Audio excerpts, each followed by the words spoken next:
So the biggest misconceptions around neurodiversity and neuroinclusion in the workplace are often that it's going to be a huge challenge or that it's going to be a huge disadvantage to the workplace, and actually it's to the contrary.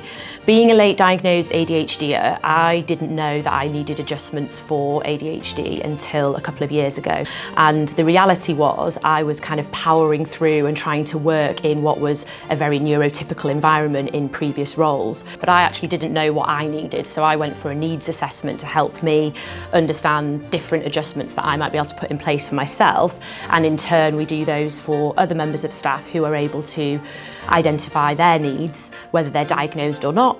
So I was diagnosed with dyslexia in my 30s, so quite far into my career. Actually having a true understanding about how I best process information was hugely enlightening to me. So reasonable adjustments were key. It actually turned out that I was doing a lot of them naturally in terms of coping strategies that we'll talk about, but actually having a proper assessment and having that guidance, and it was information that I was then able to take to my employer at the time to help me and support me in my role.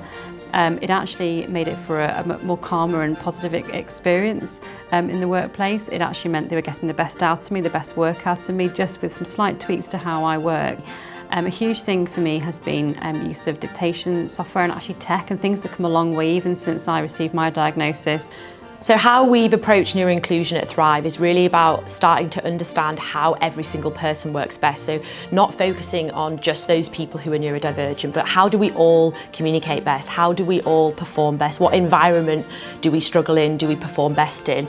So what we created at Thrive was a document called A License to Thrive, and that enables every person to identify what their strengths and challenges are, their communication preferences.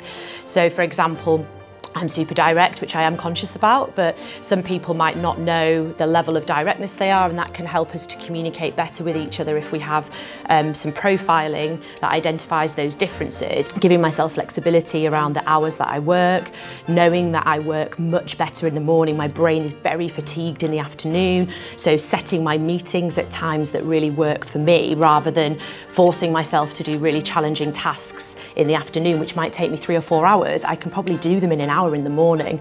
So being really intentional about how I use my time, how I structure my day, has massively improved not only my mental health, but also my ability to be productive and reduce the exhaustion that I had at the end of the day, and particularly at the end of the working week. Our roles are tailored to focus on our strengths, and actually having the support and reasonable adjustments in place to help me do my role. It makes a much happier working environment for myself. I definitely feel like the firm will get the best out of me in doing that.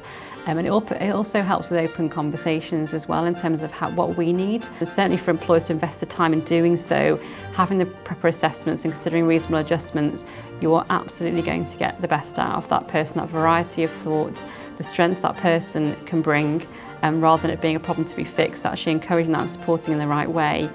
For more information and guidance on neurodiversity in the workplace and making adjustments, visit www.acas.org.uk/neurodiversity-at-work.